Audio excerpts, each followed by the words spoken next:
Crossing Realms Conference is coming this September 19th and 20th to the Eagleton Civic Center in Richmond, Missouri. Tickets to this landmark event are on sale right now at Eventbrite. The powerful speaker lineup will cover topics from Bigfoot, UFOs, and aliens, so you will not want to miss attending this amazing two-day inaugural event. Again, that's the Crossing Realms Conference, this September 19th and 20th at the Eagleton Civic Center in Richmond, Missouri. Please mark your calendar and get your tickets before they vanish. Space is limited. Space is limited. Hello, everybody. Welcome to Brunch with Bigfoot Michigan Rob. I'm your host, BMR. Thanks for everybody, or to everybody, for coming in. We have a great show. I have a great show. It's something a little different today. I kind of had to whip this show up. Typically, Tex and I, we had a show planned today. But Tex, he's got these crazy work hours, and he got off work way late this morning. So he says, "Hey, Rob, man, I got to cancel. I just got to go to bed." And I says, "Well, yeah, that's fine. I can, the show will go on."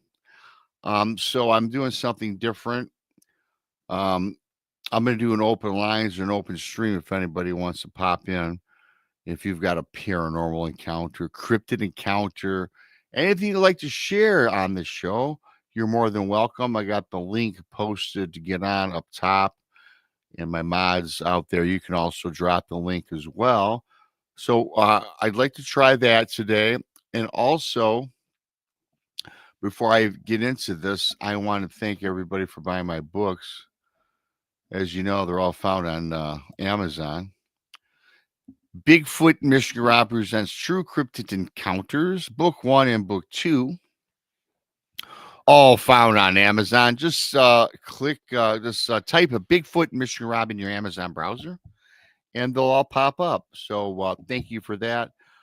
Also, for those of you that have bought the books, please leave a review. It does help promote book sales. Of course, during this show, hit that like button. Subscribe if you're new. Of course, Bigfoot Michigan Rob found on YouTube. The Blondie and the Booze Paranormal Podcast. Texas Front Porch. Donnie Cho says stuff.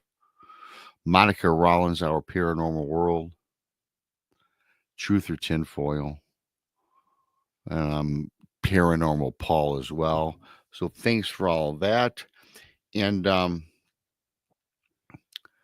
before I get started, get warmed up. Don't worry, BMR, don't bite. If you want to come on the show, you're more than welcome. That's kind of what the show is planned for. Although, in the event that nobody wants to come on, I do have a couple encounters that I could share with you guys, both from Book 2. If nobody, and wants to call in, that's fine. It's up to you.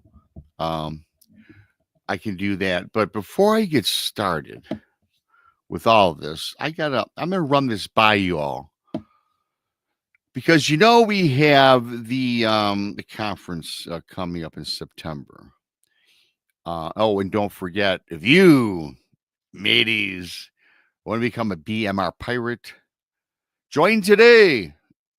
Join the many, join the few, depending on your point of view. You get a picture of me with sporting a bandana in your chat room. I appreciate that. And of course, the super chat's open.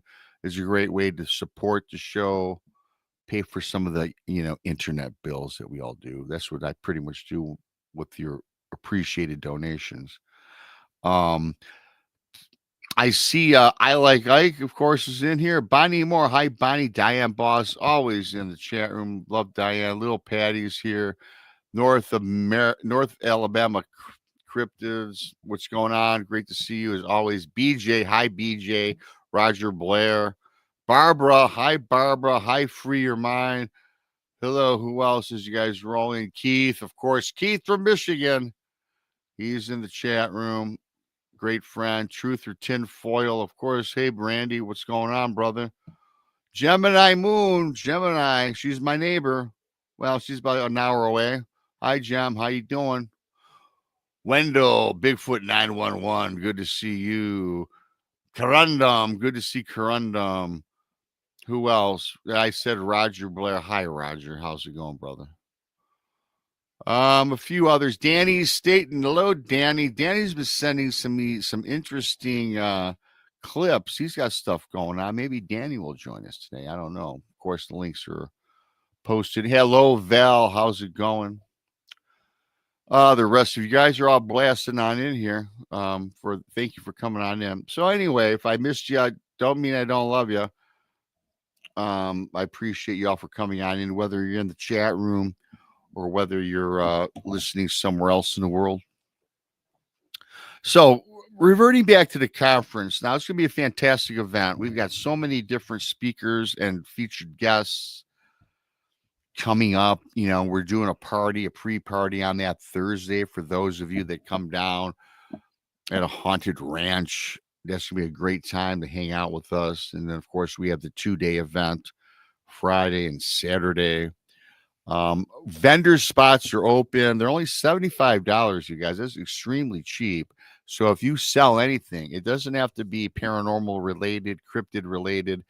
If you're into crafts, arts and crafts, if you're an author, if you if you got a lawn service, if you live in Missouri and you got a lawn service, I mean, whatever your business is, grab a vendor spot, because in this 2-day event, we're going to have a lot of traffic coming through. We've sold a ton of tickets already. So if you're in Missouri or if you have things to sell, come on down, because I guarantee you there's going to be a few thousand people that walk through this event. I got that vibe. I got that feeling. 1,000 might be, reaching a little bit, but there's going to be a lot of people. We've been advertising this since December 1st. So yeah, it's well worth your time and effort for only $75. So yeah, come on down, check us out. So reverting back to the conference, unfortunately, BMR doesn't get out in the field as much as I'd like to. And I tell you what, we're doing that haunted. We're doing that haunted tour. We're gonna do some ghost hunting on that Saturday, I believe it is. And also, though, we're staying at a haunted ranch. And also, what was brought up is I might be sporting the God's helmet. If you don't know what that is, revert back to some of the shows where it's just really a bizarre thing where you can see things with this helmet on. BMR is thinking about participating in that, and I don't know. I'm on the fence on that, but yeah, I'm probably gonna do it. But people have been telling me, "Hey, Rob, you're gonna fry your brain cells." I don't know. I have no idea. I trust the girls, so we'll see what happens there. But we're staying at a haunted ranch. In fact, and and you guys know me, when it comes to paranormal things, I'm not scared of them, but I've had a lot of different paranormal things happen to me. And this is going to be my first time I'm going to be down there for a week. And every place I go, it's going to be haunted, right? So I'm really apprehensive. I'm not going to lie to you about this. So I'm very interested in seeing what I come up with, what I can see or not see, right?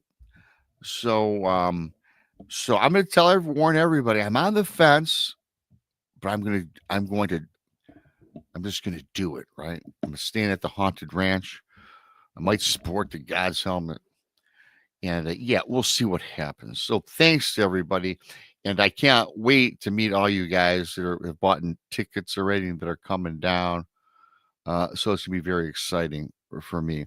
So once again, I do have a link if you want to come on, if you got something you want to share. Here, I just put it at the bottom. It's totally up to you. But because text came off, text couldn't make it, so I had to throw together a show. And I'm not going to cancel a show because I can carry a show. So what I'm going to do before we get started, while all you folks out there decide whether you want to come on, at least I've got some things to share with you. But leave a comment. Do you think I should wear the God's helmet? Do you think I should worry about staying in a haunted ranch? I don't know. I'm looking forward to it. I'm not backing out. I'm looking forward to it. And so thanks to everybody for coming. Hey, Andres, how you doing? Rob, I don't see the number to call. Yeah, it's not a call in. It's a call-in show, but it's a stream in. I just posted the link, and if you go to the top of the chat, It's pinned there. I'm going to post it one more time. There it is. So what you do is if you just click on that on your device, you'll go backstage and I'll see you. So before we get on with that, I'm going to share a quick story for you guys. It's from book 2. A lot of new subscribers. I see somebody, Will Carr's in the background. Well, I tell you what, Will just popped on. I'm gonna hold off on the story because I didn't expect somebody to pop on so early. So we have our first call in or stream in, if you will. So I'm not familiar with Will Carr, so I'm gonna bring him up. Hello, Will. How's it going? Hey, Will, how are you? I'm pretty good. I'm Conundrum. A lot of people in the chat may know me as Conundrum. Hi, Conundrum. I'm familiar with your handle. How you doing? How you pretty doing? good. Pretty good. My is a UFO experience, but what I'm the meat and potatoes. What I'm really after is the effect after the fact, and it goes for paranormal and whatever else. And it's mostly a question for you, Okay. Rob. How has it changed you as a person after experiencing what you have experienced? Well, that's a great question. I've experienced a lot of things in my life. I think Conundrum, I do know you, and I know you follow the channel a little bit, and so you're probably familiar with me a little bit. And of course, my Bigfoot experience was June 15th of 2018. But growing up, I had a lot of paranormal experiences with shadow people, ghosts, UFOs, things like that, which I've talked about ad nauseum. I won't get into that. But what we'll say about those encounters or experiences, it didn't really change me, but it opened my eyes to, yeah, there's something more than just us human beings here on the planet. There's other things going on. There's an afterlife. There's ghosts. There's things that are nefarious, and there's also things that are very spiritually, bounded to us, right? But I must tell you, when I had my Bigfoot encounter, that did change my life and my perspective and it's really because of, at the end of the day, when you put it all together, what happened to me, it was kind of a travesty, the loss of Cindy. But the thing was this: when I went out to look for help, I didn't get any in the beginning. I was a novice to this. People that didn't know who the hell I was, and I went on.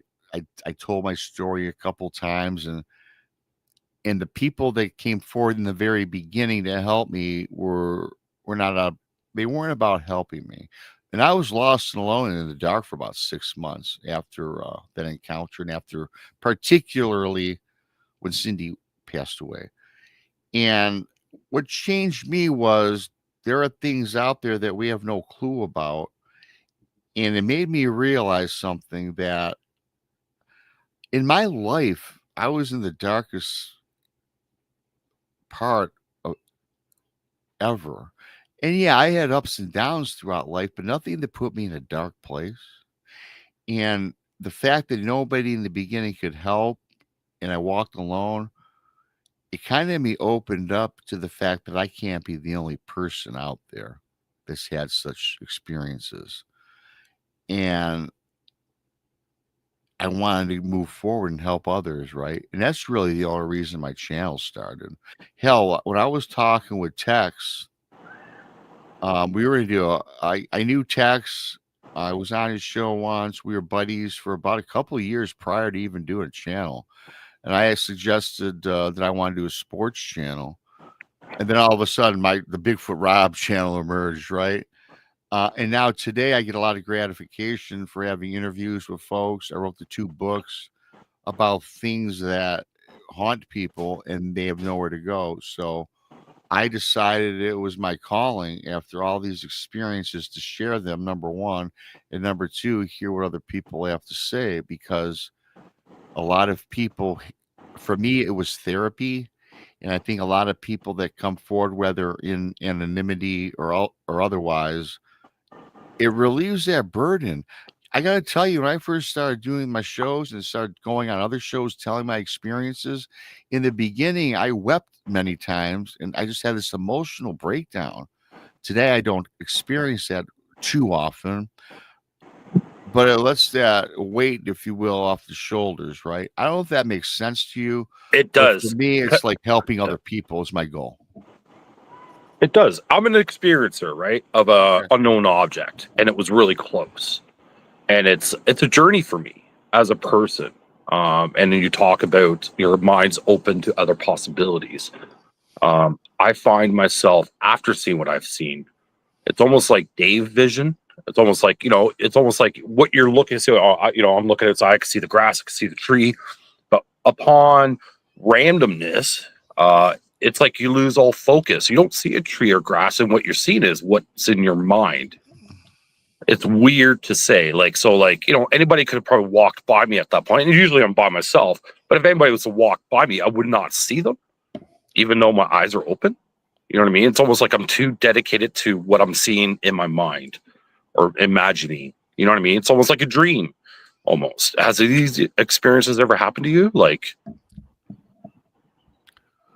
as far as from the dreams, yeah, like daydreaming is what it really is. Like, I was never doing this prior, right? And not until I seen my UFO. And when you saw the UFO, you saw it? You thought you were dreaming it at the time? No, at first, when you're looking at it, I'm in awe, right? My phone was down. I didn't grab my phone. I didn't grab any devices because I was too in awe. And my wife was right beside me, and I questioned her about it. Instead of telling her what she's seen, I inquire what she thought she's seen, and it's still today. I still bring it up. I don't tell her the shape of it or nothing. I'm just like, "Do you remember that object? And what did you see again?" And she almost shrugs it off, like when she thinks about it, she does this shrug off. Where me, I don't. So that's weird how it can affect two different people with the same object. So, like, you know what I mean? Where I can't stop thinking about it. It's funny because back earlier in my life when I was as young as 5 or 6 when I saw a ghost. And of course, I would wake up crying. I'd run in my mom and dad's bedroom. And of course, as parents will do, they said that you're having a nightmare. You're having a nightmare, this and that. But then I'm like, okay. Then they put me at ease, right? I go back to sleep. A couple weeks later, I have the same dang ghost pops up in my dreams, and I can see this. I can see this ghost on my far wall. It was kind of like staring at me intently. It wasn't really a scary ghost. I'll be honest with you. Why I thought it was a dream is because it was that typical ghost, that white ghost that had the form of a human with the black eyes, kind of prancing about, dancing in my room. And I would have this repeatedly. Now, my parents had it in my head that I was dreaming, and they always would say that. And in fact, one other night I woke up my brother. I said, "Do you see what I'm seeing?" And now I'm fully awake and I can see this apparition. My brother, of course, now gets scared. And I'm like 6 and he's like 4 and he's crying. Once again ran into mom and dad's room. And again, "Rob, you gotta stop, whatever you're watching." They started monitoring what I was watching on television, right? So all of a sudden the ghost went away. It went away. So as I got older, I thought maybe I was dreaming. But I must tell you, in my early 20s, when I first got married, I'm laying in bed with my wife. And I wake up in the middle of the night. And sure enough, some 20 years later, or whatever it was, that same ghost is prancing about in my room. And I woke her up. I said, "Honey, you see what I'm seeing? I'm seeing some sort of a ghost." She's looking at me. "Are you dreaming awake or something of that nature?" I go, "No, I'm fully awake. Pinch me." And yeah, she pinched me. All right. I can see it right now. And she looks, can't see nothing. And then it just kind of evaporated. And that was really at the point in my life where I knew I was seeing things. And it wasn't a dream. And then later on with the marital wife, she and I both saw these shadow people. And again, as a young kid, I thought it was dreams, but it was actually reality in some weird way. I don't know if that answers your question at all, but Well, I'm the opposite of that, where you are fighting with it because the people that you're with are not seeing it. So yeah, that's a fight on itself. Where me, I had the confirmation, regardless of what she thought she's seen, but she knew something was there, right? And at this point, it doesn't matter what she thought she's seen, because in physics and like the way things are laid out, it's not what it is. You know what I mean? She said it was a hot air balloon. But I'm like, wait a minute, do hot air balloons fly that way? Do hot air balloons look metallic in surface and with no seams at all? And it was a drip shape. You know what I mean? Like a drop. Like these are the things. And so, I know that she's seen it. She thought it was some kind of hot air balloon, right. but that's not what a hot air balloon looks like. Not even a blimp, right? It's not the shape, and it was too low in the sky. Way too low. It wasn't like it was 10,000 feet or 50,000 feet or what. No, I'm talking 500 maybe, if not lower, right? So since then, I've been more susceptible to thoughts on the subject. Okay. Right. I daydream a lot about certain topics of that origin. So like the mummies that come out, Mexico, when they came out, I foreseen that happening before it even happened.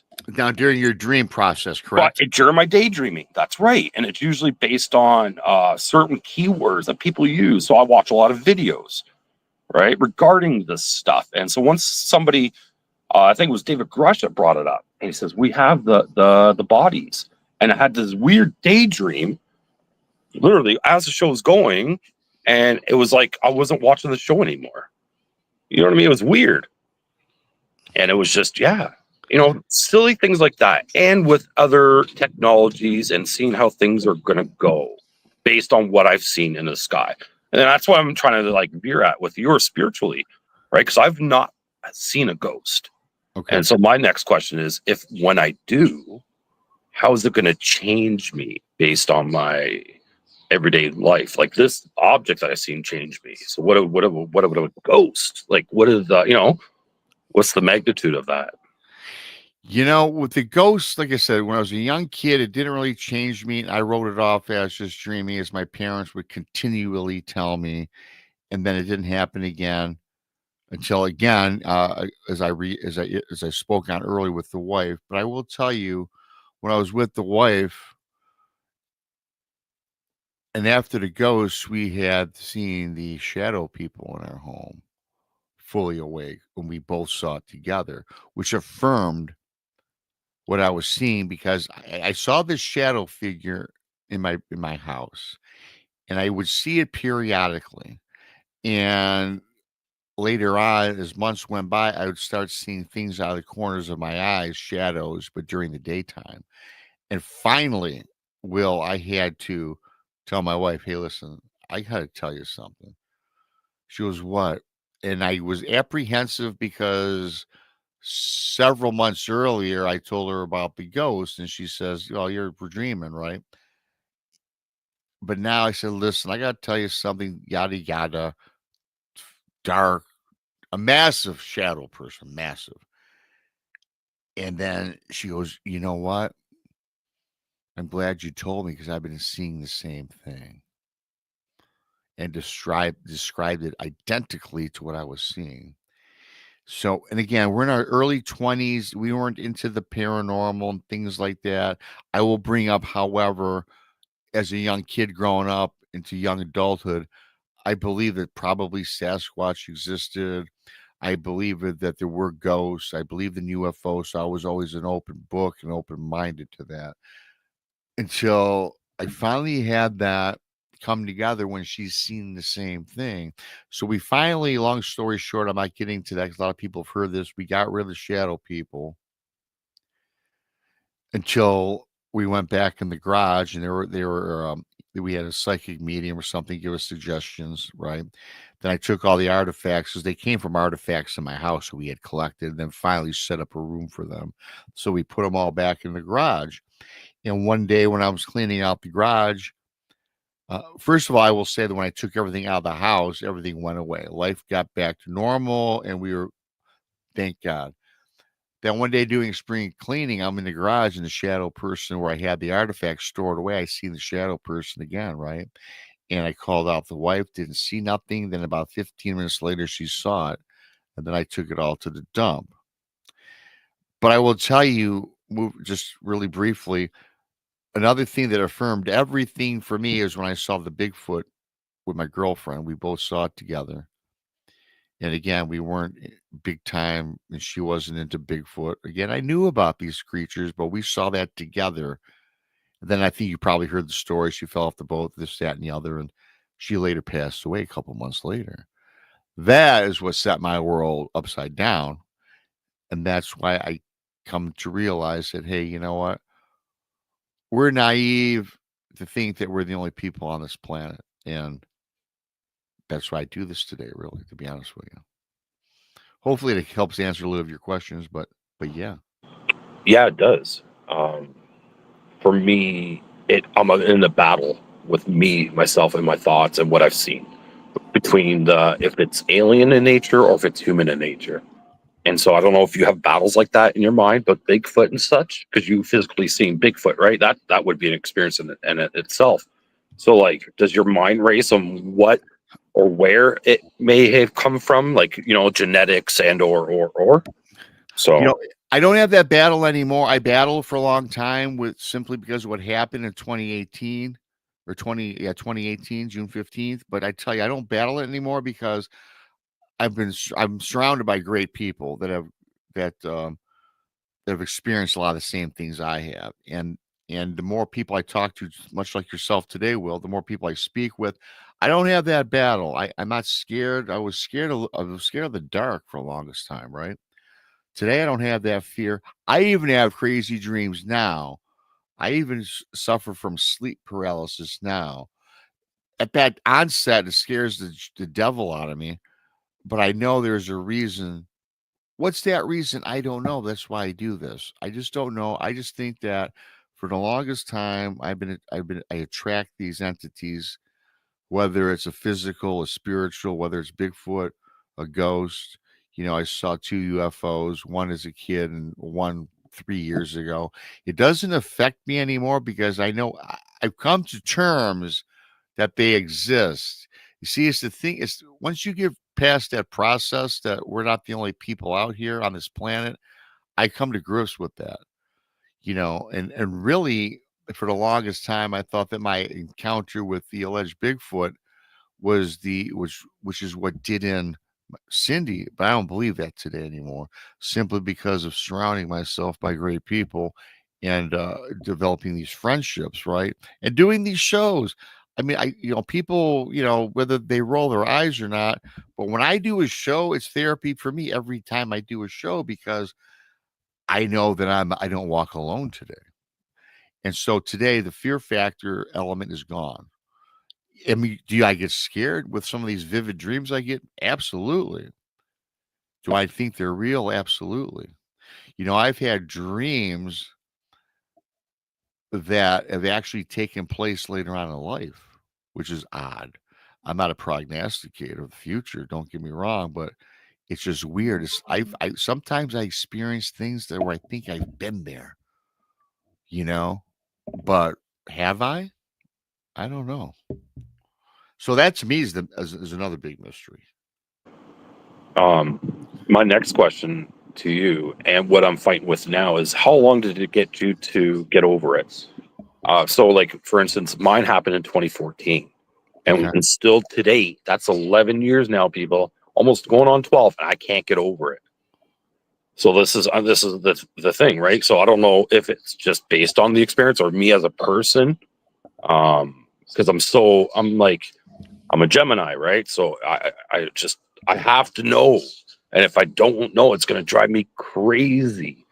Right. And so, like, yeah, 11 years, man, seems like a long time for me. Like, think about it now, it seems like a long time. But how long did it take you to kind of be at terms with it? I'll never be at terms with the death of Cindy. Never, because that's a mystery. Thank you to Kelly for the awesome super chat. I see Daily Dan back, Varix back. I see you guys. I'll bring you up in a few minutes here. Thank you. And thanks once again to Kelly Sandiford, the pride of Canada, for your awesome super chat. Thanks, Kelly. I'm never going, I don't have closure on how Cindy died. And again, I hate talking about me because people have heard me many times, but I don't have closure because I don't know what caused her death. She died 2 months after we got yelled at. We got hit with this sonic blast, infrasound, if you want to call it, ultrasound, where everything just time stood still. I saw grainy black and white. When she would explain to me later that her vision when she saw this creature, she was distorted, of course, fell into the water. And her mom hated me literally. And so I wasn't allowed to the funeral. I wasn't allowed anywhere. And she kind of dismissed that, and I couldn't get any records on how she died. That's the biggest mystery for me, is her passing. Was it Bigfoot or experience related, or was it just life and her number was called? I can't buy it because she was a healthy young lady, right? No, not a drinker, not a smoker, as far as I know. No health or disease in her family, as far as I know. That to me is the biggest mystery. I don't think we're ever going to find out. I don't think we're ever going to have answers to all this phenomena. The best we can do is do what we do today, whether you're a researcher or whether you're in the field online talking to other folks. I just think it helps us come to a better understanding, if that makes sense, because I still can't process half the things that have happened to me, but I know they happen. And all I do is have bits and pieces of how to try to solve the mystery, which who knows if I'll ever solve it. I guess one day we'll all find out, if that's your belief, right? And I can wait for that. But that's what keeps me going and doing this, is the unknown. Well spoken. Yeah, that's kind of, yeah, cool. Yeah. Well, Will, man, I've got a couple other guests backstage. If you want to hang out, you can. Do you have any final thoughts? Anything you'd like to add? I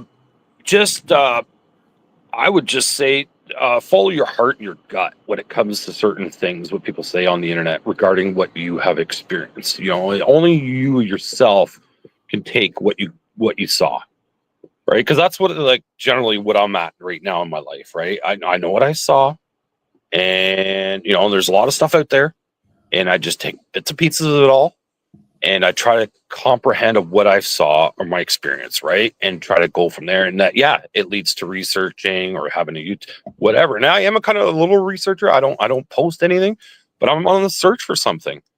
You know what I mean? So I am a researcher in heart. I love to figure out things out. Why did I see what I see or saw? You know what I mean? So yeah, just keep to your heart, keep to your, and just try to not let a lot of negativity come your way, right?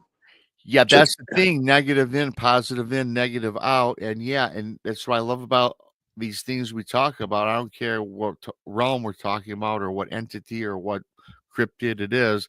It's just that mystery. It's that unsolved mystery, not the cliche of television show, but it's an unsolved mystery, right? That keeps me doing what I'm doing. And I gotta tell you, I've done a lot of things in my life. I owned a bar, I worked for Ford Motor, I've done some other things here and there. And when I came across what's happened to me, I love this. I enjoy this more than anything I've ever done. Is because I've always been a mystery buff, and that's what keeps me going doing this. So I appreciate you coming on in. I know you're a subscriber, Conundrum. So I do appreciate you, brother, for sharing that with us, and thank you so much, man.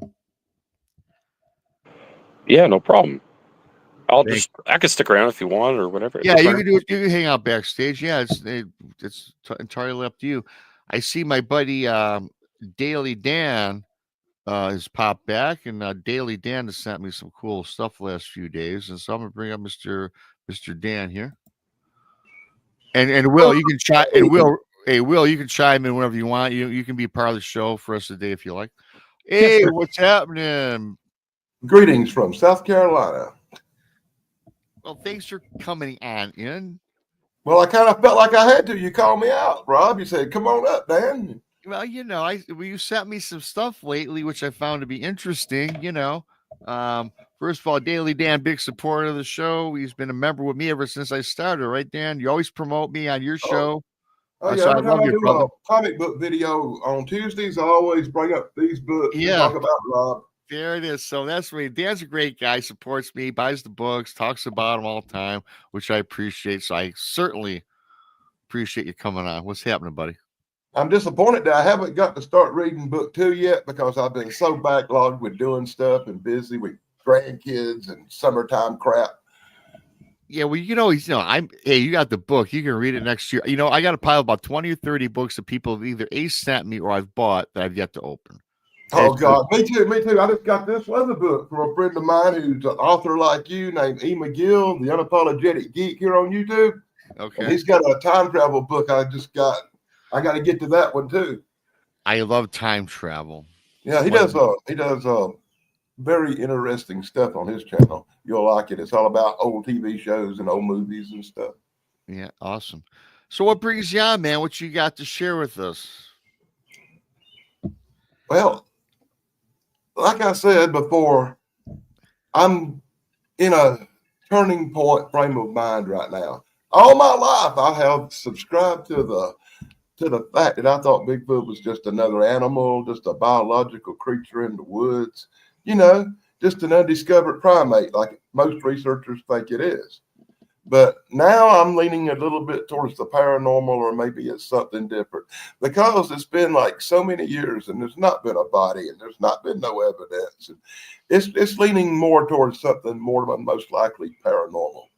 I think somebody's going to have to agree, or alien even. But recently I have seen something in the trees, and it's just a shape. And if you called me out on it, I'd say it looked like something from the movie Predator, this cloaky looking shape moving through the trees. And it moves through the trees so smooth you barely see the limbs move. And I've actually managed to catch a little bit of it once in a while on video, and I've got that up on a couple of channels if anybody wants to check that out. Yeah, go check out that channel. He sent me a couple of those picture images. I don't have access to them, but yeah, I don't know what that is, man. It looks very it's like the first thing I thought when you sent me that was, I thought not Predator, but I thought like the Glimmer Man.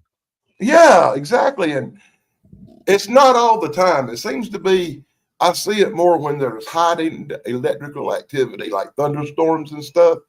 And at first I was thinking it might be atmospherical, like the forming of a lightning ball or a distortion based on humidity or something.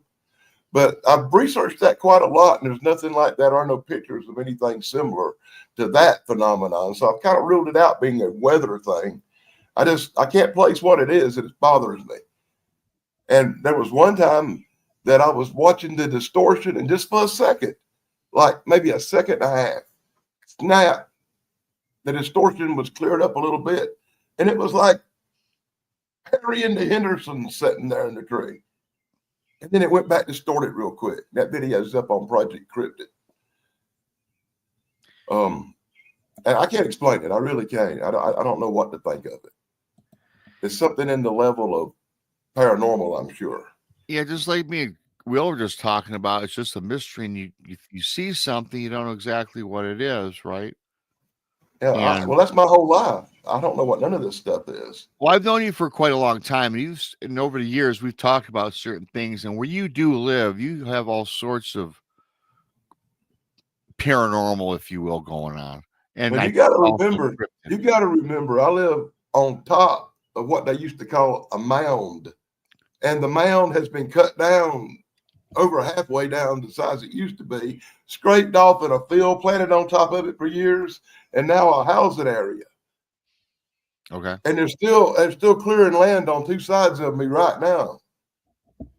And the more they put bulldozers in and knock down trees and it seems like the more I hear sounds and the more I see weird stuff. So you think it kind of flushes them out of their habitat? I don't know, but I think that maybe the disturbance of the land might be something to do with it. I'm not sure. But it does seems like the more, like in the wintertime, the activity is down to a lull. You know, I'm complaining because there's nothing going on. But then when it starts getting summer and the people get out and start cutting down trees and bulldozing the lot next to me and clearing the land behind me, then I start hearing weird sounds and seeing weird things in the trees and seeing them shadow people or whatever you call it, big dark shapes that move through the woods that I can't never figure out what they are. My neighbors see them and hear them too, by the way. Can I ask Dan a question? Yeah, go ahead, Will. Yeah. So, you know, you've been experiencing this for a long time. You've probably been researching about it. Have in your research, and do you believe that crystals within the ground could be a lens or a focal point for these anomalies that pop up? So with that said, so like we're hearing what you said, and they're digging up the ground, they're knocking down trees. What's the crystals like in that area? Are they high? Are they low? Because it's a research thing that I'm trying to figure out too, right? So I feel that upon when I'm listening to people's stuff, I feel the crystals or something, quartz, anything. If it's a high volume, you're going to see more of these. I have seen a little bit of quartz around here. Mostly it's what they call mirror rock. That's stalactite looking stuff that shines. Yeah. But we don't have no exact minerals that would be high concentrates in this area that I'm aware of. Oh, okay. So nothing that you probably noticed or heard, right? Could it be like a database you could access maybe or something like that? Like, I don't know how deep you get into that stuff, right? Because if you have a website, send it to me. I know a little bit about mineralogy. I'm first. I have books about rocks and stuff. You know, I know how to identify stones. Okay. All right. Yeah. So I got another question. We find a lot of Native American artifacts in the area, like pottery and arrowheads and the rocks they used to carve with and stuff. There was a native village very close to where I'm at. Interesting. So my first another question I want to ask. Your first. I only noticed. Go ahead. Understand, I only noticed what was going on when I moved here because of my past. I was a paranormal investigator for most of my life. I've been out on ghost hunts and Bigfoot hunts and monster hunts my whole life. My mother was a paranormal investigator and a photographer. She did a lot of supernatural photo work. My mom actually did photo work with Ed and Lorraine Warren. Oh, she did. Yeah, so I'm from a family of ghost hunters and paranormal people. Heck, when I was 11 years old, I saw something in the woods that I can only say was a Bigfoot. It was a monster. You know, I've seen the creature. Hey, really quickly, you guys, Amanda. Hello, Amanda's Crazy Life channel. You guys, since we're all here together, thanks for popping on in for this impromptu call-in show. Rob, do you or any of the guests think Bigfoot may have the power to control our thoughts to make it seem he's not right there? And I will give you my thought really quick, Amanda, because it's kind of like I came across this just the other day. I was talking to this person. You know, we all have heard about Bigfoot cloaks, right? It comes in and disappears. And this is not like what I believe, but it's food for thought, right? Maybe it's not Bigfoot that is actually cloaking, right? Maybe it's Bigfoot that is causing is swaying our perception. Maybe like you see a Bigfoot and all of a sudden it disappears. Well, maybe it's the fact that it's not there to begin with, but something else is projecting that into our mind. Okay, well, my answer to that is if it can project an image for you that makes you see something else, how is it affecting cameras and videos too? And if it's that powerful to do that, you're definitely dealing with alien technology or paranormal, because no natural creature can do that, right? Can I add to that? Yeah, go ahead, Will. I think the opposite of that, Dan. I'm not being, just conversation. Yeah, I feel that it has. I have to let out the dog. Continue. I'll be right back. But yes, you guys go back and forth. Okay.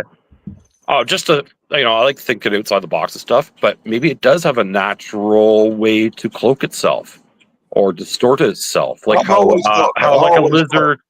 Hold Yeah, on. I agree with you 100%. I've always been of that theory that Bigfoot has some kind of cloaking ability, like a natural ability, like a chameleon. But Right. now, after years and years of research and after years and years of observation, I find that to be highly unlikely.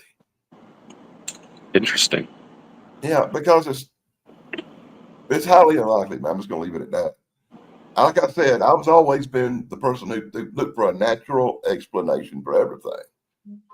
I saw something when I was young. What I saw wasn't an alien. It was a big hairy monster that looked like a cross between a gorilla and a man. It did not look nothing extraterrestrial or paranormal. It just looked like a regular animal. It scared me. I ran away. That's my story, you know. So But I did.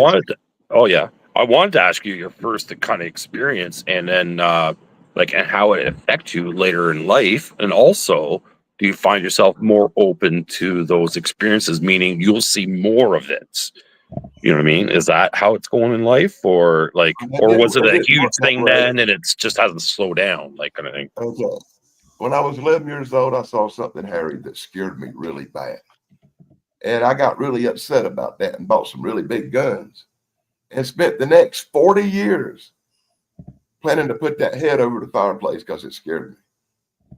And I never saw, and I never come close. I found footprints. I found hair in trees, but I never come close to seeing it again till way after I'd put guns down and way after I'd quit hunting and way after I decided I was going to catch it on video instead of kill it. Then I saw something else in the woods. And to this day, I'm not sure the hairy thing I saw the second time was the same thing I saw the first time. The first time I saw the hairy creature that I saw, it had real short fur like a bear and had a definite pushed in look to the face. The second time I saw something was from the rear. I never saw its face. I saw its junk and it was huge, but it had long, shaggy hair like a Wookiee. It looked more like something out of Star Wars than a Bigfoot. So the two things I saw were completely the same but different, if you understand what I'm saying. And they were 40 years apart. 40 years apart, man. And that's spending. When I first started YouTube, I would spend 60 hours a week hiking and in the woods and doing investigations and going out on people's sightings and did not see stuff. You know, I found footprints, but I didn't see the monster. Mm. And Very interesting. I'd still be looking if I had not had a major knee situation involved, where they telling me I need surgery on my knee because I'm having trouble walking right now. And that slowed me down a lot for getting out on other sightings or investigations in my area. I get enough crap going on right here in my neighborhood, though, to really keep me busy. So really quickly, I see we have I can't read you. Erna I'm going to bring up in just a second. So I'm going to rephrase my last question really quick, and I'll bring up our other caller or streamer coming on in. So do you think if you see a Bigfoot in the woods, you can't capture it on film, and then all of a sudden you can't see it? Do you think, though, that it can project itself mentally that it's not there when it really hasn't gone anywhere? Let's say that it's still standing there. It's still standing there, is just like I can see you two right now. Do you think that it's still there, but it can project the image that it disappeared when in fact it's physically still right there? Dan, you're shaking your head. There's two levels of that. Okay, if there's a creature right here and it's putting the mental thing in my head where I can't see it, that is possible. That's some kind of telepathy. I can accept that. But if I've got my video camera on and it's not picking it up, mental telepathy cannot affect technology, and therefore it has to be something alien or technical to affect that camera. It can't be, oh, I'm going to affect it with my mind. We're not Jedis, and Bigfoot probably isn't neither. I'm just saying very that, good. You know? No, I appreciate you. I appreciate that. Again, I just don't think I don't think nothing with mental abilities that can affect technology like cameras and stuff. And if it can, we got a problem. A big problem. Will, quick thought on that, and I'm gonna bring up Erna. Yeah, I just I've been in that state.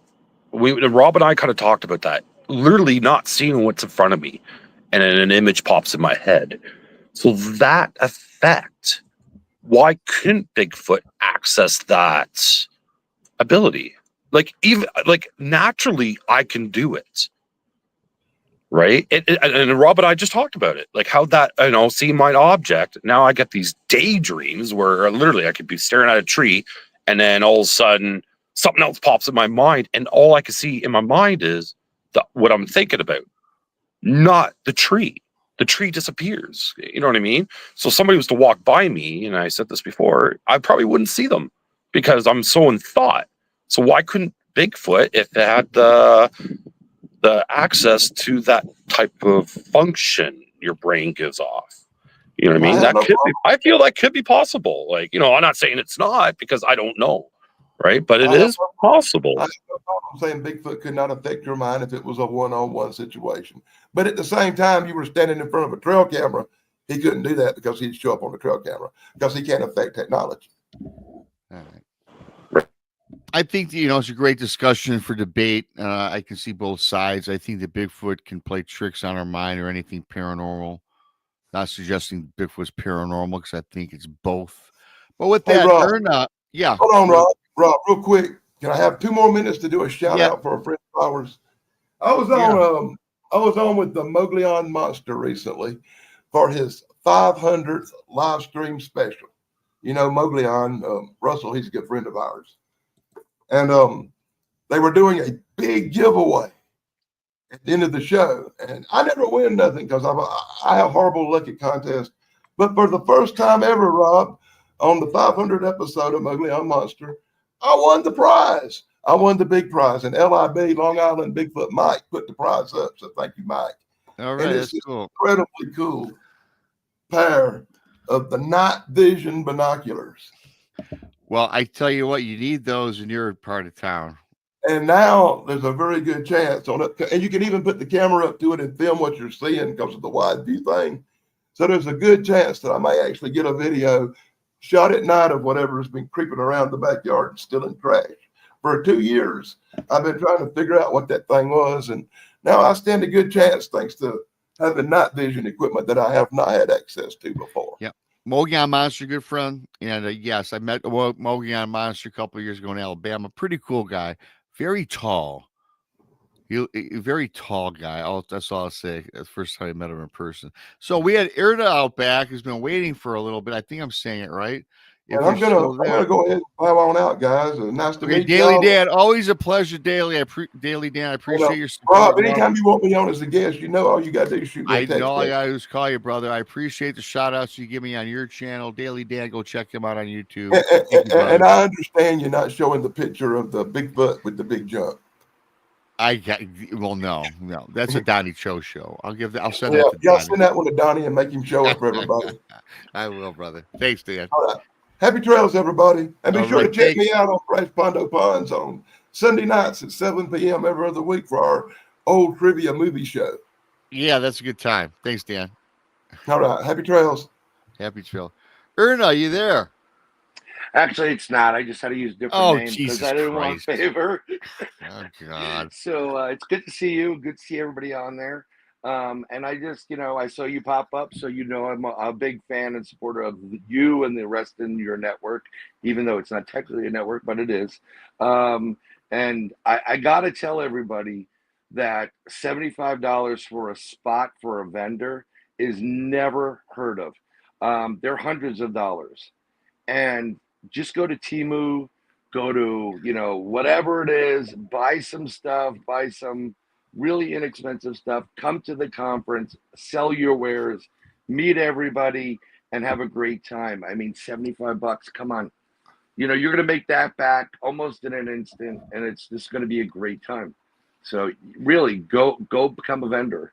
Oh yeah, absolutely. Great plug for that, because you just said $75 is cheap. It's so cheap. Super And cheap. if you believe in your product that you're going to sell, you'll make that back in an hour with the foot traffic, with all the people we've got coming already.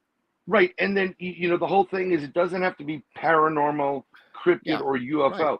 If you are a vendor locally, if you are a retail outlet locally, come stop by an energy company, all the standard stuff, windows, door replacement, garage, $75. I mean, one sale could hook you up and pay that back without question. Plus, you get to see this great conference for 2 days. That's why I'm here. I'm always promoting that. I thank you for the new video. I threw it up on Wednesday, and I played it when Brent came on. Yeah, I popped in your show. You saw me for a little bit, and that was always a great show. Brian Bowden, Sir Brian Bowden on YouTube. Go check him out. He's got a cool show. Is very nice. It's a variety of a lot of different topics he covers with Brian's style. And of course, everybody in the chat room is laughing at you, thinking Brian is hilarious.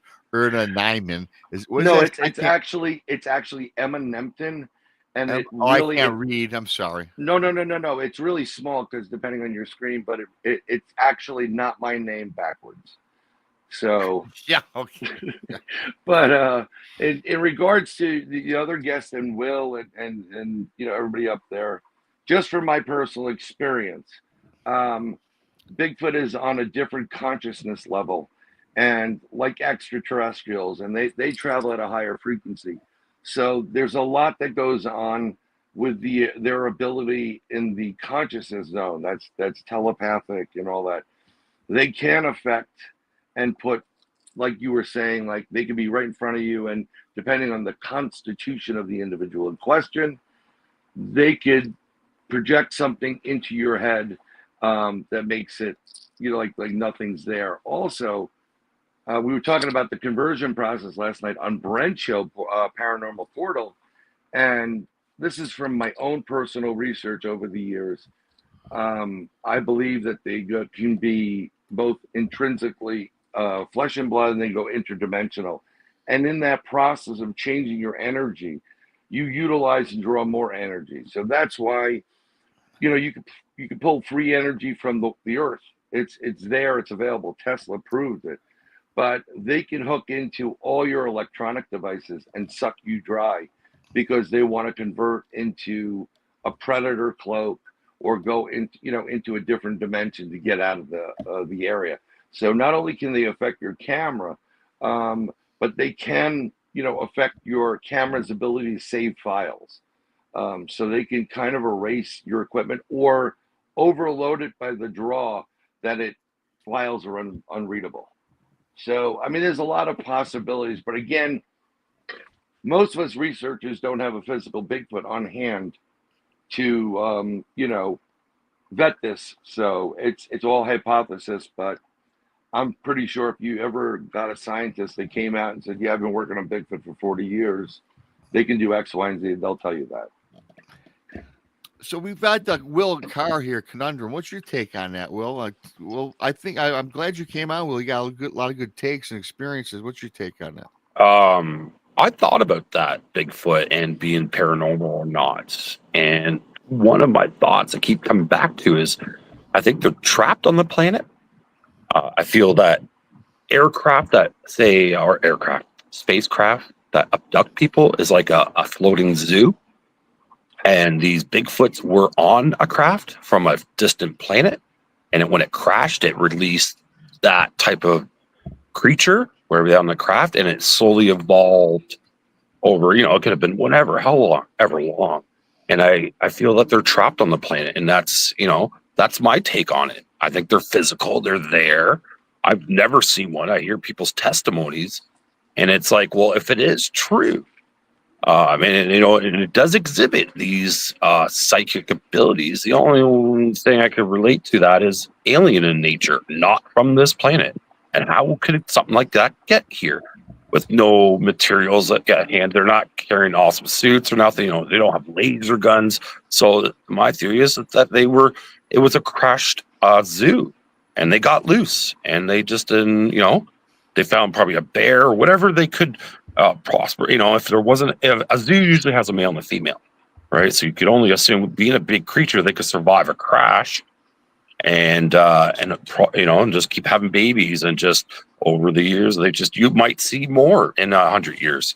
You never know, right? We will never see it, but it might take 100, 200, 300 more years to start seeing more of them because their population is so low, right? Well, we don't know the full length of how big the population is. There's no census data.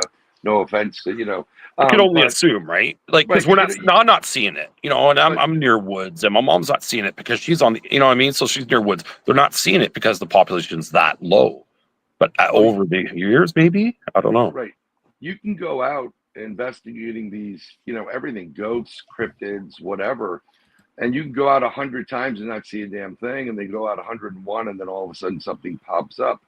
It sometimes it's timing. I don't believe personally they're picked up species from other planets. There are Bigfoot-looking extraterrestrials, both the tall ones like a normal Bigfoot and something small like an albowitch, a smaller one. There are what you would call a Wookiee-looking extraterrestrials. They're mantis, they're ants. I mean, there's over 400 species of extraterrestrials at this point that have come and visited this planet throughout its existence. Now, my contention is these things have always existed when the earth was, before God created heaven and earth and it was void.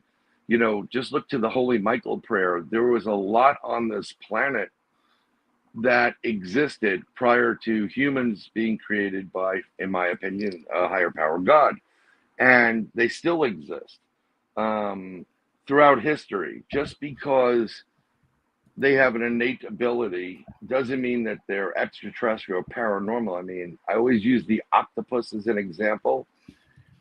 Every scientist that has studied the octopus say there's no rhyme or reason why that creature should be on this planet. It is extraterrestrial because it can change its shape, its texture, its color, everything. So if we can have an octopus and find that, and then we can have encounters or reports of people that what Bigfoot does, what makes one, just because you don't have a sample of it doesn't mean that it never truly existed.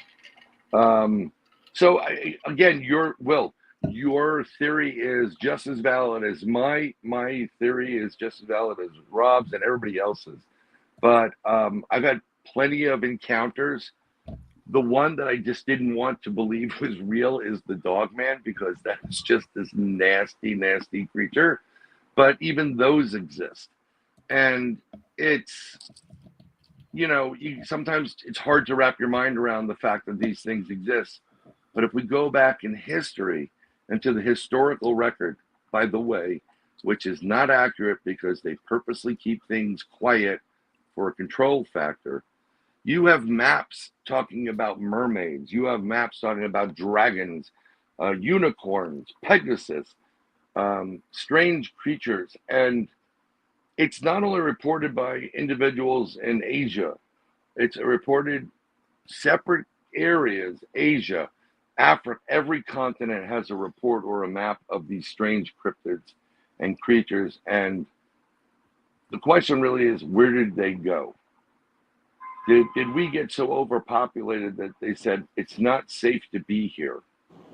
We need to go back to another area. So it's all, everybody's take is what it is. Right. I just draw the line and I was talking about this the other night. I'm a very spiritual person. I'm an ordained minister, and I believe heavily in God. I believe in His messengers, but if you're going to research this properly, you can't just be, this is the hill I'm going to die on. It's flesh and blood, or it's just woo, or it's something religious or demon or whatever. You have to be open to these things, because I started off with, let's say, 20 questions about this cryptid, and with every encounter ticked something off, but then I got another 15 coming out questions. So it's all in the experience for the individual. That's just my 2 cents. Right. I thought about that a lot, and I still think about that kind of theory. But my thing is about the breeding thing. So, like, for instance, in the Bible and stuff, they say they slayed dragons, but dragons were meant to be dinosaur, which was then changed, right? Based on the Bible, dragon is now dinosaur, right? And so people were killing dinosaurs back then. So maybe the experiences back then were high, but people were just killing them off, and that's why we don't see them now. It's the breeding factor, and that's why I think Bigfoot is not from this planet, and it Right. crashed on a craft, and then only a male and a female. That's a zoo. You know, you get a male and a female, a male tiger and a female tiger. That's your. You know, I've been to polar bear exhibits, and they fight for a female. You know, they have a male in there. So I know this breeding thing is a fact. We do it, right, in a zoo. Yeah. So why couldn't they do it? And with that said, you don't see these animals anymore because back then they were killing them. Well, yeah, So, I you know, mean, like, killing that female yeah, not knowing, or, you know, and there's hunting rules for that now, right? So, yeah. So Rob has seen many men fighting over a woman in his bar, I'm sure. Yeah. Yeah. So I understand what you're saying and the zoo factor.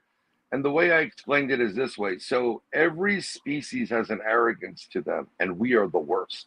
We think because we're, you know, human beings, we're better. We have a writing system and an internet. it's a hubris Well, about us, right? Like a hubris. right. Yeah. Super. And I said it, I've said it a long time. I've used to have plenty of private discussions about what goes on in Egypt. I said the Egyptians didn't build crap. They came upon it. It was built by a higher intelligence. And I think over the history of this planet, we've had intelligences, individuals, we're going to call them people for now, but they were beings that got to a certain point, and they do what every empire does. They got into a conflict and destroyed each other. The earth reclaimed itself and put in, you know, 1,000 feet worth of dirt, and a new species comes in, and a new life will find a way to come here, not only just extraterrestrially, but whatever, you know, is built up on this planet. But when you are so, you know, the extraterrestrials are flying in a higher vibration, and they, you know, they can go interstellar, interdimensional. Well, when they're traveling in there and they, you know, they come upon something that travels in the same manner or in the same interdimensional plane, they're like, ooh, we're not the only ones. What's that? They abduct everything.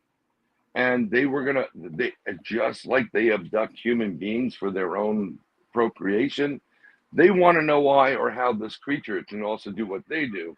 So they abduct them. And that's why sometimes they realize, this is my opinion, that their consciousness and their level is where they are, and they let them out of a ship. They don't just drop them into a tree naked without their drawers on. You know, it's a different way to handle people. Some people get a lot more respect, or creatures, because of their level that they are versus humans, which all we keep hearing is how disappointed extraterrestrials are with the human species, because we have so much more potential. I mean, we are the foundation of life throughout every, you know, universe, galaxy. That's why they're here. They're using us to build on their race and or their species that has been depleted, because you can. And just imagine if we used 10% of our brain or 20%. The possibilities are endless. And as far as the communication is concerned, we were talking a little bit about this quantum tunneling, where you can use your consciousness or on a quantum level to communicate. It's been done before. Parents do it, like mothers do it with kids all the time. I've watched my friend have a conversation with his mother whose back was to us. She was doing dishes, didn't utter a word, and he's having a conversation with her. And I'm sitting there and I didn't say anything. I go, did you just have a conversation with your mom? He goes, yeah, of course. I said, she didn't utter a word, because it was all done up here. I test my kids. I do this all the time. You know, if you want to have fun and you want to work on your ability to do this, and you have children or friends, just go to them. I'm thinking of a number, 1 through 100 or 1 through 10. I usually do a color, and when I mean color, it's the rainbow, Royal G Biv. But my wise ass youngest goes sea foam green, and I'm like, no, pick red, orange, green, blue, or, whatever. It does limit the pool, but you can start doing things with your brain, like put the cards down, pick it up, and say Ace of Hearts, boom, King, King of Clubs, boom, and that's how you work on opening this up, and then opening up your consciousness and vibrating higher. You know, And yeah, Yeah, go ahead. I was No, gonna no. ask real quick. You mentioned the vibrations and the frequencies, which, quite frankly, I've learned quite a bit about in the last 5 years, right? Since I've been doing this, because again, why I love doing this, you learn so many things. And I think we all vibrate and have different frequency levels. That's why I think a lot of people have different experiences in the Yep. paranormal and cryptid field. But I've got to ask you this, and I've never asked you this. And it says Will had a UFO experience. I'll get his take as well. What's your take on Dr. Stephen Greer and CE5? Do you think that we can actually call these UFOs in? If you're out stargazing, you're looking, can you create a frequency and send the vibration out into the Milky Way and attract these craft, which he proclaims? I'm on the fence with that. Part of me wants to believe it, but part of me is kind of like, wow, that's really Star Wars stuff. Okay, so I'm gonna probably offend people, and I don't mean to. Well, Brian, you've been on many times. They're used to you. So Stephen Greer is, in my opinion, a controlled asset. If you're a regular doctor out of Boston, you don't brief presidents. The only way you do that is if you're connected. So he has an agenda. The CE5 protocols were not created by Dr. Greer. They were created through Hynek a long time ago. He has co-opted that and taken that over, and it's just what it is. But not only do the protocols, I have something called active intelligent encounters, where you use your consciousness, and you've got to go in and be serious about it. You can't joke around or have anybody playing around there, because these beings don't want to be bothered with silliness. They want an actual dialogue, and you meditate and you literally send high, in your mind, you speak in your mind or in mind's eye. We want to have an interaction with you. We don't want to be harmed, nor do we want you to be harmed. Can you please make your presence known? And the more people that are on that same wavelength, the louder the amplification is, because you start getting on a frequency. I will tell you wholeheartedly, I've done many of these events, and every time I've done it, and I've have 130 plus witnesses, was the chief of police of Pine Bush. Again in Pine Bush, my oldest daughter was there, and she witnessed it, and numerous others. I have brought craft in using these techniques. What you're doing is using your consciousness to send it out. And when the craft came in at Pine Bush, and there was over 130 people there, men, women, and children, including, I found out later, the chief of police. This thing was acres wide, gunmetal black. And then I asked it out loud, can you go out to the mountains and do some maneuvers? And I started using my fingers. And in an instant, it went out to the mountains and started making right angle turns at high speed. And then it came back. Okay. It was so crazy. I mean, if we were charging for this is all free, and we would have made a killing. The next day, the woman that controls all the events for the town of Crawford goes, what the hell happened there? What did you guys do? And we said, we brought in the craft. So my daughter even had it. I was doing another presentation during COVID to about 75 people. And we had one woman that was joking, come on, aliens, whatever. And all they did was hover on the outskirts. There were two of them, one to the left, one to the right. They were there. And they wouldn't come closer because that one obnoxious person ruined it for everybody. Had she not been there, we would have had probably two craft brothers. Now, it's very interesting, because if there's a lot of reports of people who are research investigators as well as just general public that see a UFO and say things in their mind, like I'm scared. Holy crap, I'm scared. Or like, wow, can you come closer? And the craft responds to it. They are keying in on that universal thread that is in UFOs, paranormal, and cryptid. And I said it the other night. I've been saying it for almost 2 decades. The secret or the Rosetta Stone is sound, frequency, resonance, and vibration. And that's what's going on with your consciousness. It's not that they're reading their minds. Be careful what you think about and be careful what you project into the universe, because words create actions and events. You know, when you remember the old magicians, I think it was Harry Houdini was the first one that said abracadabra. Okay, do you know what abracadabra means? Anyone? Like, Not me, no, sorry. okay. I'm not going to comment. Yeah, well, it's Aramaic, and it means what I speak, I create, or comes to fruition. There's another one, what I speak, will dissolve it. There's an evil side to that. And what you speak in the universe, if you are having a bad day and everything's negative and you stay negative, more of that's going to come. Have you ever noticed that when you have a great day, something great happens, then another something great happens, and it keeps happening? That is how the universe works. So even though life is throwing lemons at you, you're like, yeah, I'm going to make lemonade now, or I'm going to throw them right back, or whatever you want to do, But if you're more positive, and that's what I always try to do, positive things will happen. It doesn't happen overnight, but as you continue to practice this, you vibrate, your consciousness vibrates at a higher rate, and things get done. Like, I really wish, I really need this money. Lord, can you help me? Yeah, well. But the CE5 stuff it works. The protocols do work. Matter of fact, if it's possible, I say we try it at the conference.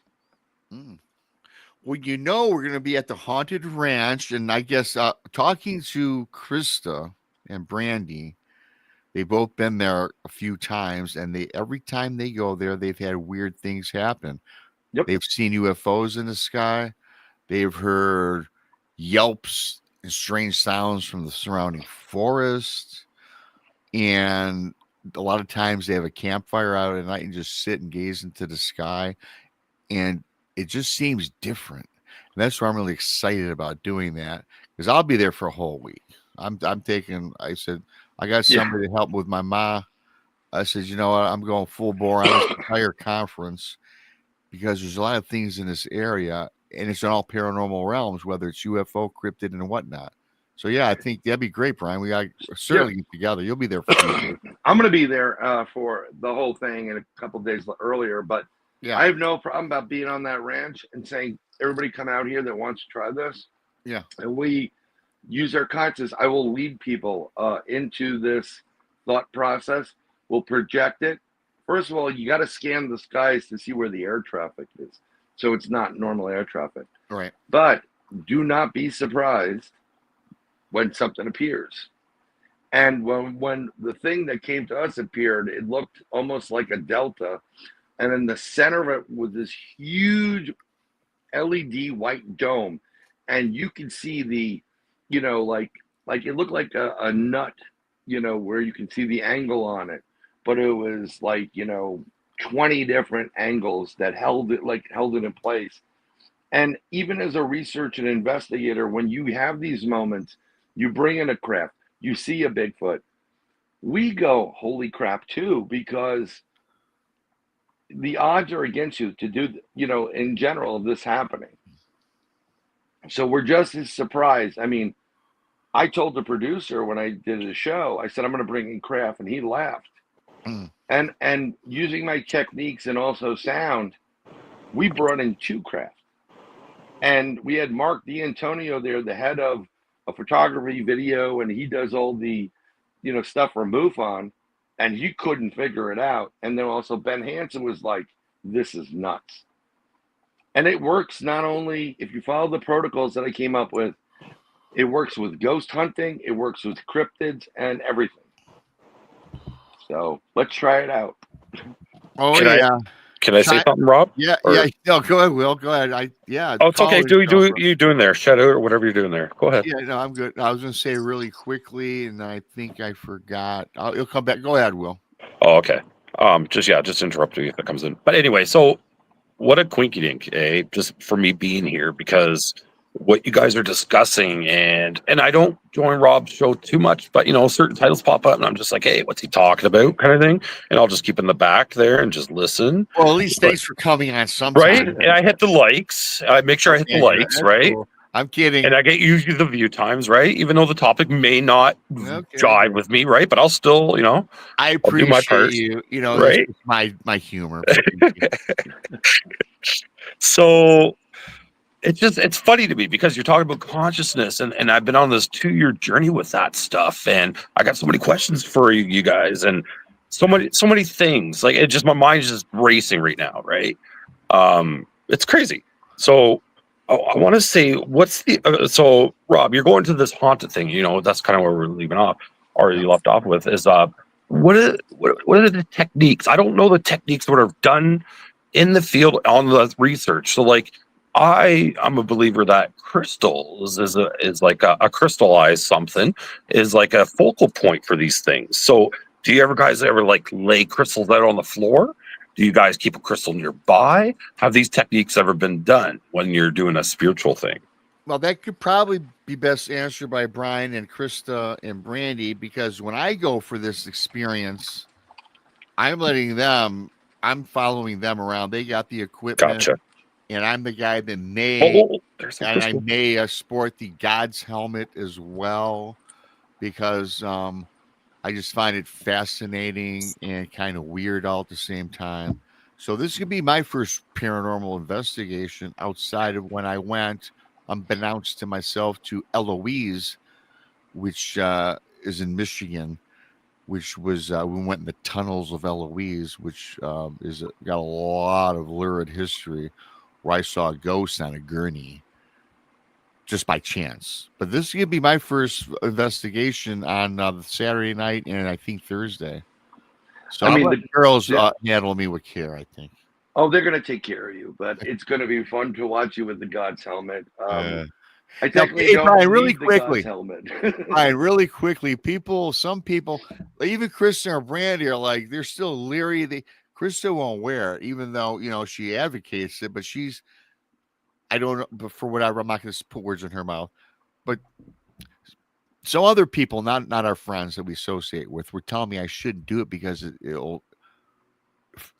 has the propensity to fry your brain cells.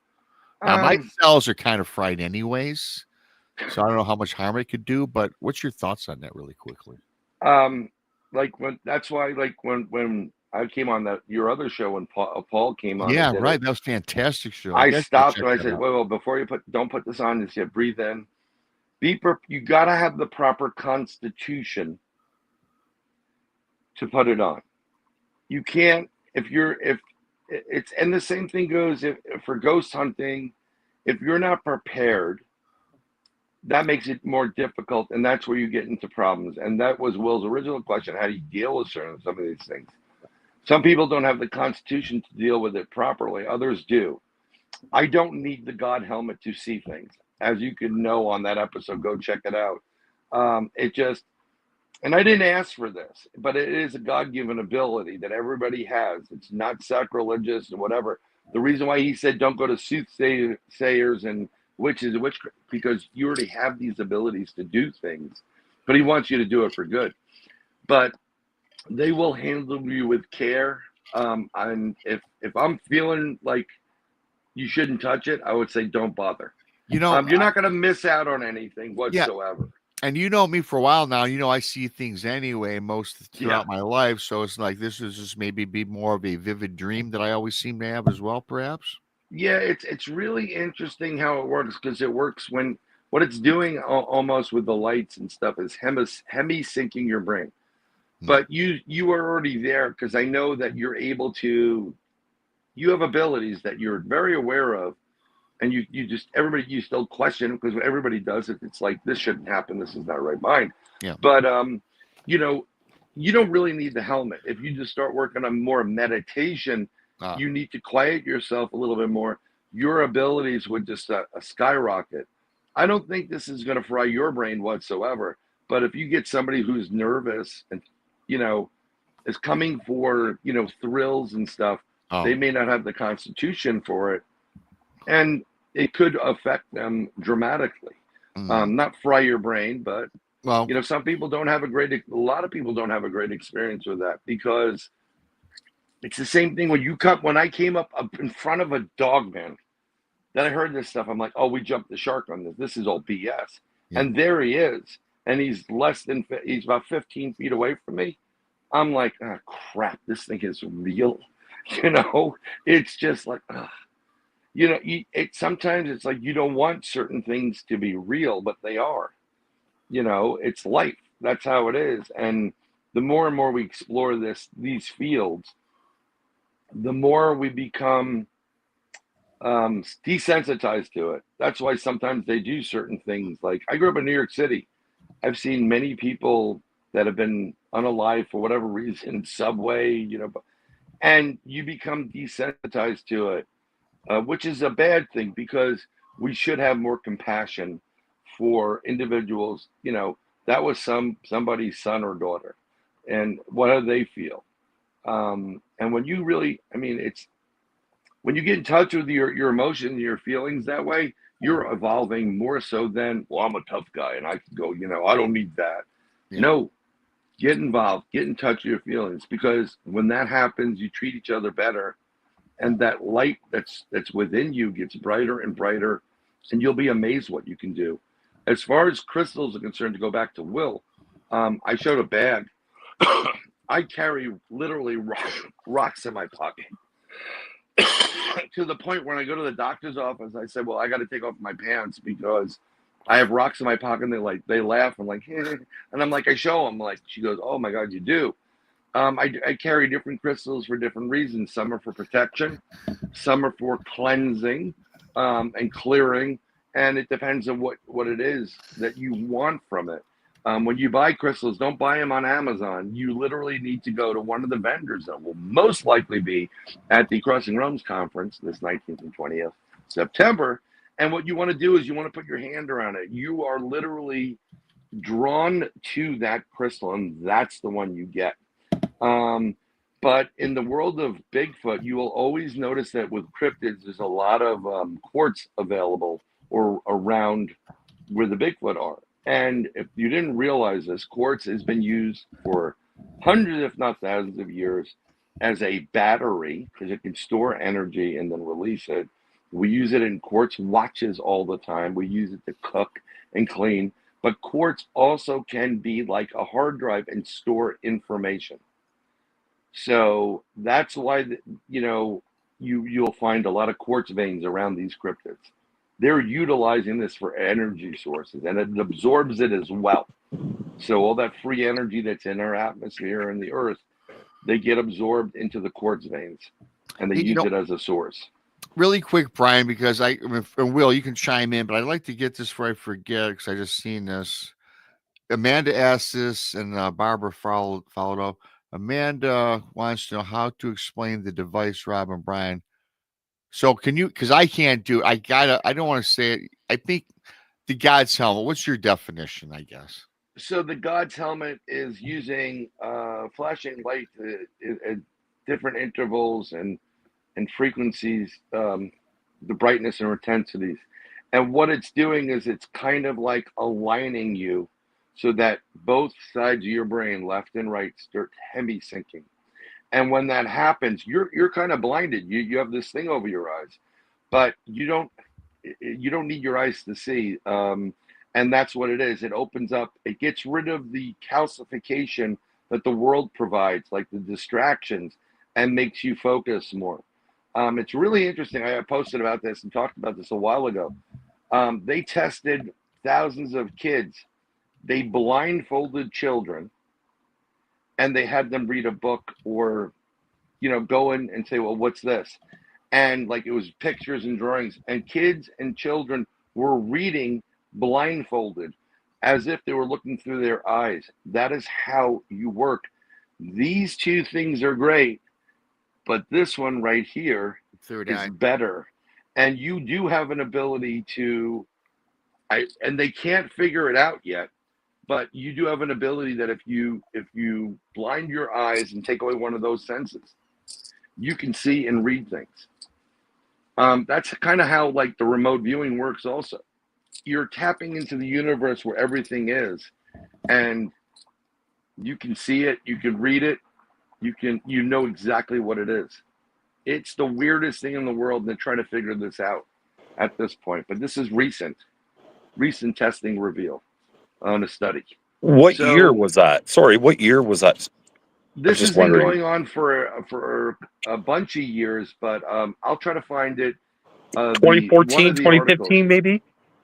It's been going on, I think, since the year 2000. Oh, okay. It goes back really, really far, but they've been going around the world doing this.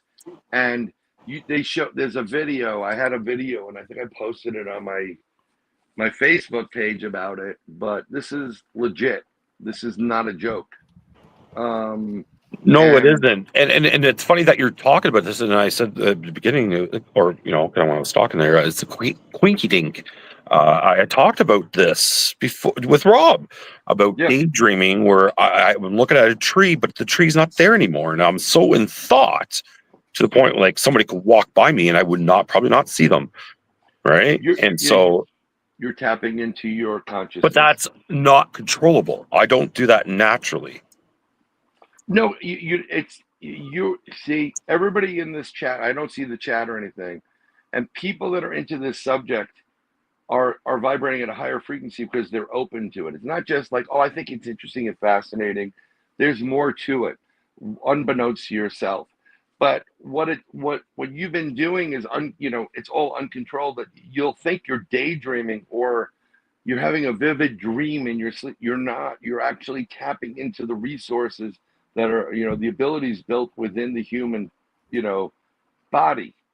And it happens when people daydream. It happens when people sleep. And it happens when you meditate. If you really want to start to play around with something, everybody here, search on YouTube the Gateway tapes. Gateway was created by the Monroe Institute, and it hemi-syncs your brain. So you have to have headphones on, in the left ear, right in the right ear. It starts off with 45-minute sessions.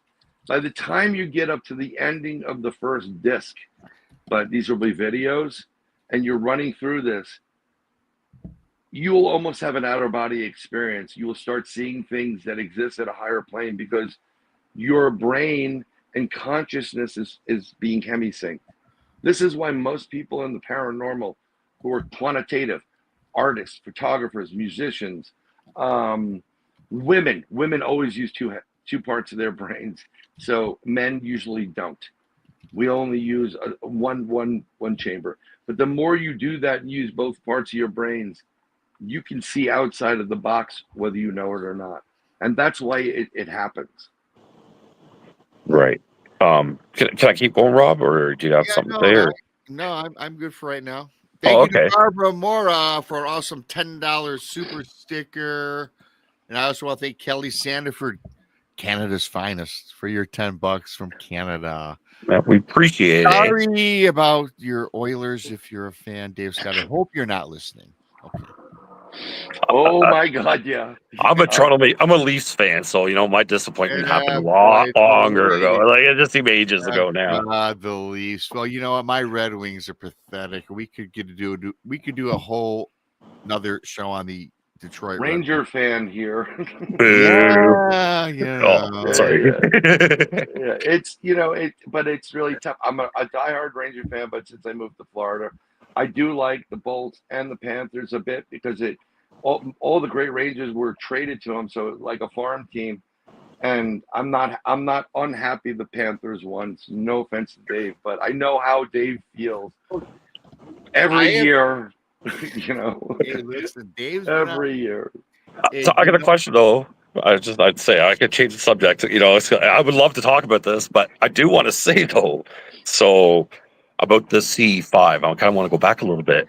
Sure. When you get people to go to these things, are they experiencers the first time? So like, did they see something and that's what they're projecting? So like for me, so before you answer, I seen a craft that's like only 500 feet above my sky. It was so Yeah. low. Could I project that in CE5, or is that just going to be an orb or whatever? So the people that attend the CE5s want to be there, and it's a mixture of people that are into the subject. We had children, we had families that came. They brought their kids. The kids weren't there going, they were just going with mom and dad. And some parents probably say, we're going to go try to bring in a UFO. They may not say that to the kids because they don't want to scare them. Because kids actually have a lot of abilities, both male and females. It's through our education systems that it gets pushed to the back and calcified so they can be taught or brainwashed into the new what we live in, the world. But this is why kids see things. They see grandpa, like there's a man standing there. They don't know it's grandpa. I mean, my daughter came to me, and when she was 4 or 5 years old, she told me she was with my grandmother before she came here. And the things she told me blew my mind. So that's my youngest, and she is very intuitive. It's just a natural ability. And I'm working with her. She's super smart too, not just because she's my kid, but most of these people that have this ability are the people that would get something on the report card. Jill would, do it so much better if she applied herself. Well, Jill doesn't really care that she applies herself. She knows she can do better, but it's meaningless because what she does in life is more important, like this stuff. So they don't necessarily tell their kids. They're not necessarily into it. They say, what's a CE5? Well, we've got nothing to do in the area. Let's go. And some people that come go. Some people just think it's a party, and other people take it really, really seriously. And that's why what I said, when you go to these CE5s, or when I do an event like this, Active Intelligent Encounter, if you're not taking it serious, you're not just ruining it for yourself, you're ruining it for everybody, because they don't have time for this stuff. There's an individual who, and I'm not proposing drug use, just mind you there, but when people take DMT, they have these short 15-minute things, and they see the magic elf, and they go into a different dimension. This is no different than what shaman would do with peyote and stuff. That gets rid of every distraction so you can focus. You travel to a different plane. And that's when shamans would get messages and whatnot. So this guy kept taking it and visiting this one spot. But when you go there, you can't just go there and go and point the finger. You have to have a question. Like, what's my life's purpose? Why am I here? If you do that, you'll be allowed to continue, because it's an education process. They take it seriously, these beings. This guy just kept going and going, and he said this is exactly what he said. He goes, I went there, I met them, I met the being. He said, you are wasting my time and your time. You're no longer allowed here. And from that point forward, he's not been able to connect and go to that plane. Don't waste people's time. People take things very, very seriously. So that's why it's important. If you're dealing with a higher intelligence, they don't want you sitting there like Chris Farley, like telling Paul McCartney, what was it like being in the Beatles? Paul's heard that question a billion times. It's a waste of his time. Ask him a different question. That's the whole point of it. Take things seriously at a certain point. And you'll have a great experience if you do. So somebody that's skeptical about it or something should not go to those events, is what you're kind of saying. Like, you're not going to try to make somebody believe when they're not believing to begin with. I will tell you from my personal experience, I say it's everything. Whatever I'm interviewing, when the people interview me and I say what I say, I'm not here speaking the gospel for you to say, oh yeah, praise Brian. No, I'm saying, do your research. I don't want you to believe me because I want you to get off your ass and do research. Don't believe everything someone tells you. Don't. You have to do your own research. If you really are into the subject, do your research and see both ends of the spectrum. The physical Bigfoot people, flesh and blood, versus the woo people and all in between. And then you go out, do your research, you make your own opinion up. Because if you just start believing one side of the equation, you're never going to be able to research this. And you're almost getting into a cult mentality. And we don't want that. This is not a cult. This is being better as a human being and seeking knowledge and, doing better for everybody else. You And know, it's fun too. isn't this what it's all about too? When we do these shows, you do a show, I do. Many of us are friends. It's all about seeking knowledge. Yep. When it's all nuts and bolts. And Will, we were talking earlier. You had some great questions for me, which were never posed to me. And I always hate talking about myself because it seems like everyone knows me so well. But you posed some pretty interesting questions that I was glad to answer for you. But for me, doing this, it's all about knowledge, right? I'm a sponge. I'm still a sponge. Yeah, when you're a baby, you're a young adult, you're a sponge. But even today, I find that when I know something, I find out that maybe what I know isn't what I thought I knew, if that makes sense. And now it's all enhanced. And that's why we do these shows. And, I just did this call-in show today because the schedule got screwed up. And I said, well, you know what? Hell with it. I'm going to see if anybody jumps on. And Danny came on, Will came on, and Emma came on. I said, who else is Emma? But everyone in the chat room seems to like Will's takes. Of course, always you, Emma, your take, my take. And it's been a pretty cool show. So we're all gathering with knowledge and information to share. And that's what it's all about. And really, in the scope of life, right, we all seek knowledge. We all seek the mystery, and we're never going to get the full answer, I don't believe. I agree with you. And I appreciate, allowing this to take place. So, I do this every once in a while too. And I always try to do a call and show every once in a while. Get sketchy, Yeah, you don't know who you're going to get. Wonder who's going to come on in. Yeah. You don't know who's going to pop in and what they're going to say. But I love helping people. I love answering questions. And I'm always trying to be, even though life has kicked me in the ass so many times, I've been sent back to zero. I still get up. I do good for, as much as possible. I'm generally happy when good things happen to people. I'm not jealous. Yep. Yes, I'd love to win the lottery, but I'm not jealous. I want you happy, because if everybody starts getting happy and good things start happening to everybody, guess what? It's going to happen for you too. And, you don't have to be jealous. I know we're all going through our own little whatever, but I think it's a good time. Just like this conference coming September 19th and 20th in Richmond, Missouri. Get your tickets on Eventbrite. Please come, meet everybody. Get a hug from people. I love putting, like you do, I love putting faces to the names. Yes. Yeah. And it's really important because I think we've become semi-family, like a distant cousin here and there, and, to a point where it's good. We've become our own family community. We do support each other. We do. So not only don't do it virtually, do it in person at the conference. Be there. Yeah, and just to piggyback off of that, and I've said this quite a few times,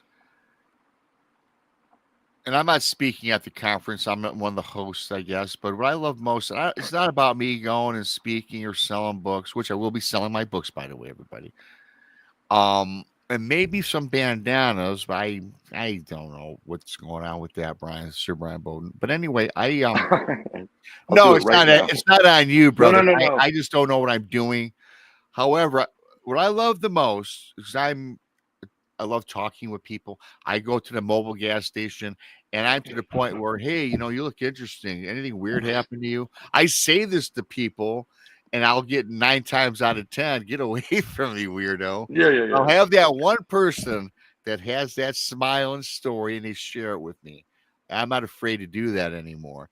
But what I love is putting the handles in the chat room to the people at the conference. I've been to a handful now. And when someone comes up to me and says, "Hey, Rob, I love your channel," and I said, "And you are?" "Well, I'm John Smith." "Oh, okay." "Oh, but my handle is, Creature from 5. "Oh, okay, Yep. Creature. Now I know Now your I got a real name." face. Yeah. And we hang out and have a great. That's what I love the most, talking Yeah. to the people, because that to me, I'm a people person, and Same God, I here. just love the people. I love our community, and when I say that, and every podcaster says it, our family of podcasters do truly mean it.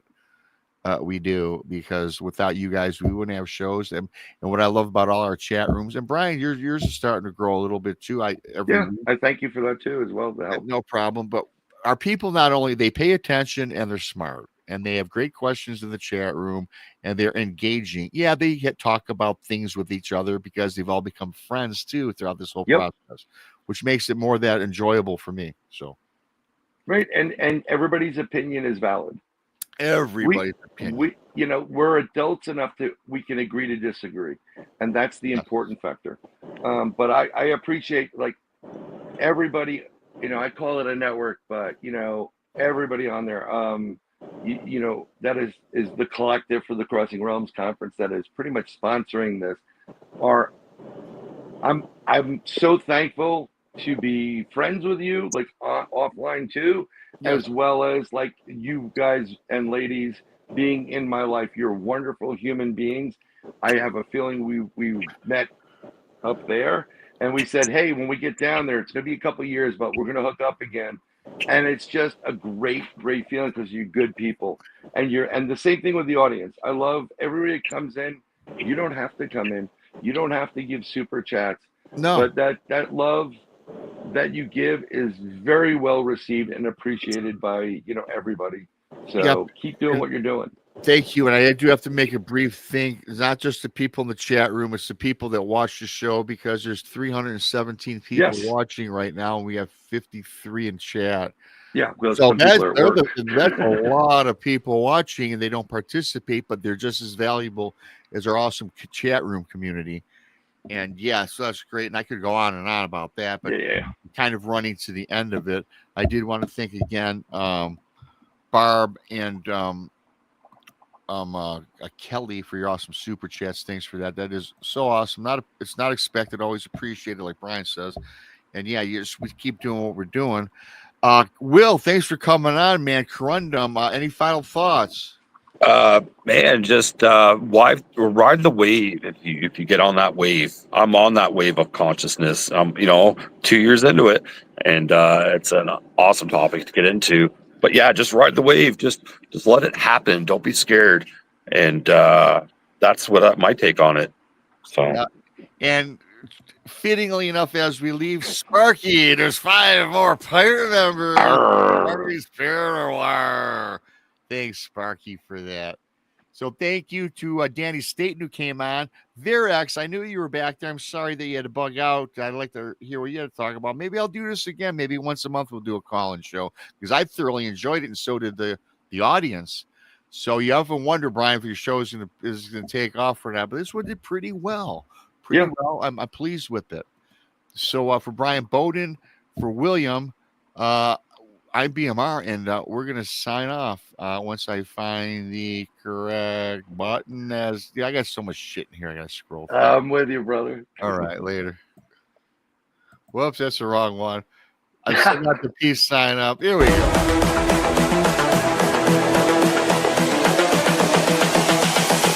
This is the future.